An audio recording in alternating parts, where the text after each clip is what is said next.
On se retrouve donc pour corriger cette activité 2. Donc on vous demande de réaliser une figure dans ce que j'ai fait ici, le point M la maison, la droite D donc qui représente la route, et puis on cherche comment en fait raccorder le tuyau pour que ce soit le plus court possible. Donc on vous a proposé MN, voilà, donc c'est cette longueur ici. Je vois par exemple que si je fais quelque chose ici, je vais être plus petit, ici je suis pas mal. Ici, j'ai l'air d'être un peu plus grand, là je vais m'éloigner.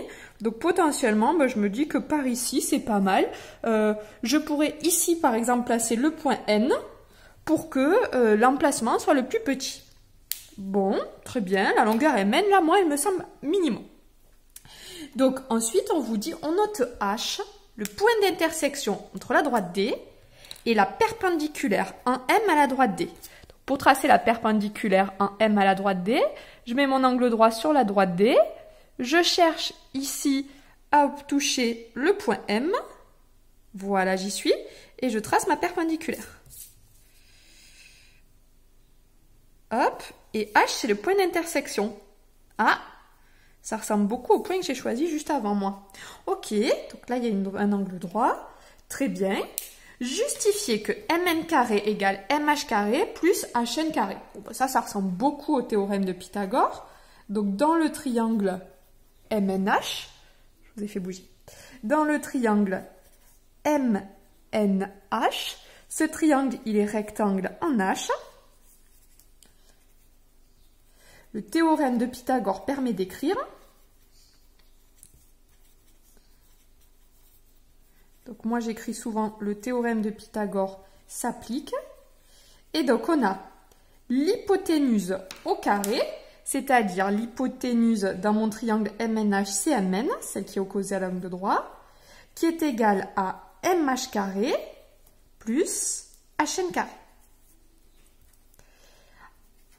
En déduire que H, c'est le point pour lequel le raccordement est minimum. Alors c'est là où ça va être un peu compliqué.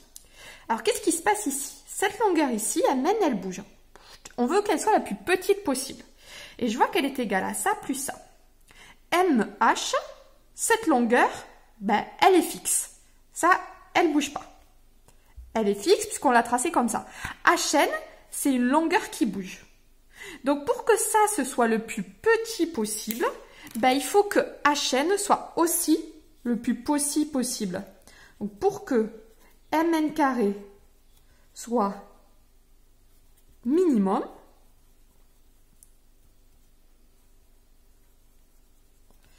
il faut que, vu que MH ne bouge pas, en fait, il faut que HN carré soit aussi le plus petit possible.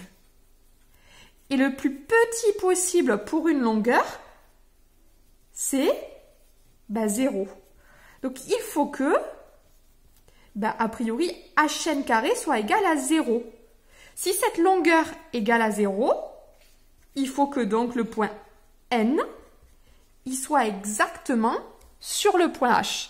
Donc la plus petite longueur entre ce point et la droite, a priori, c'est la longueur MH, où H est ce qu'on appelle le projeté orthogonal, c'est-à-dire qu'on projette perpendiculairement le point ici M sur la droite D, et cette longueur ici, c'est la plus petite qu'on trouvera pour le point M et n'importe quel point de la droite. Voici pour cette activité 2, et on passe donc au cours.